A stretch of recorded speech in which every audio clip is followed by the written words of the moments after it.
লোকেদের মুখে নবী ইব্রাহিম আলাইহিস সালামের সম্পর্কে যখন নমরুদ জানতে পারল যে ইব্রাহিম নমরুদকে খোদা হিসেবে মানে না, নমরুদকে রব হিসেবে মানে না, তখন নমরুদের প্রচণ্ড রাগ হলো।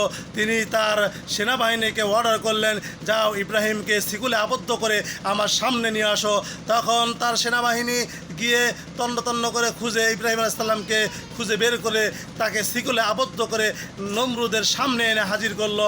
নমরুদ এসে পরে নমরুদের সামনে নিয়ে আসার পর ইব্রাহিম আলাইহিস সালামকে জিজ্ঞেস করা হলো, তো তুমি কাকে মানো?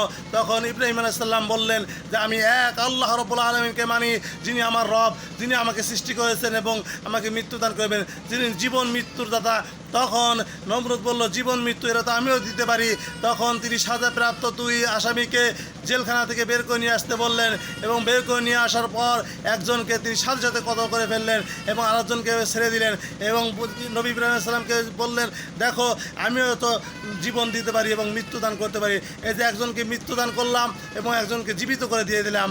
তখন নবী ইব্রাহিম আলাইহিস সালাম বললেন, ঠিক আছে, তুমি তো এটা পারো, তাহলে আমার আল্লাহ রাব্বুল আলামিন প্রত্যেকটা দিন সকালবেলা ভোরবেলা পূর্ব দিক থেকে সূর্যটাকে উদয় করে দেন এবং বিকেলবেলা একবারে পশ্চিম দিগন্তে তাকে ডুবিয়ে দেন।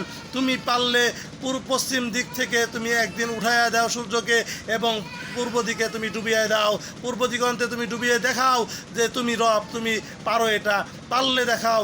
তখন নমরুদ আর সেটা পারল না, সে সেসলেন্স হয়ে গেল, সে একেবারে চুপ হয়ে গেল। তখন ইব্রাহিম আলাইহিস সালাম বললেন, আমার আল্লাহ ছাড়া আর কেউ পারে না এই জিনিসটা। তখনই ইব্রাহিম আলাইহিস সালামের জয় জয়কার হয়ে গেল আর নমরুদের পরাজয় হয়ে গেল। আল্লাহ রাব্বুল আলামিন এইভাবে জনাবি মুহাম্মদ রাসূলুল্লাহ সাল্লাল্লাহু আলাইহি সাল্লামের মাধ্যমে আমাদেরকে জানায় দিয়েছেন নবী ইব্রাহিম আলাইহিস সালাম এইভাবেই উত্তীর্ণ হয়েছেন আল্লাহর পরীক্ষাগুলো থেকে। আল্লাহ রাব্বুল আলামিন যেন আমাদের নবী ইব্রাহিম আলাইহিস সালামের কাছ থেকে আমরা যেন শিক্ষা গ্রহণ করতে পারি। আল্লাহ রাব্বুল আলামিন আমাদের তৌফিক দান করুন, আমিন। কারণ হলো একেবারে আপনার শুলে চলার সামনে থেকেও একত্ববাদীর যে ঘোষণা, এরা নবী ইব্রাহিম আলাইহিস সালাম থেকে আমরা অনুপ্রেরণা নিতে পারি।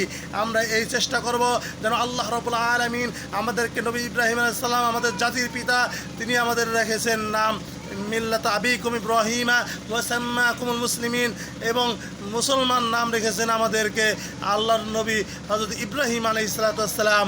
তাই আমরা জাতির পিতা তাকে আল্লাহ রাব্বুল আলামিন বানায় দিয়েছেন মিল্লাত আবিকুম। মিল্লাত আবিকুম মানে কি? আবি মানে পিতা, মিল্লাতা মানে সমস্ত মুসলমানদের পিতা। এই জন্য আসুন আমরা চেষ্টা করব আল্লাহ রাব্বুল আলামিন যেন মিল্লাত আবিকুম আমাদের পিতা ইব্রাহিম আলাইহিস সালামের অনুসরণ করার তৌফিক দান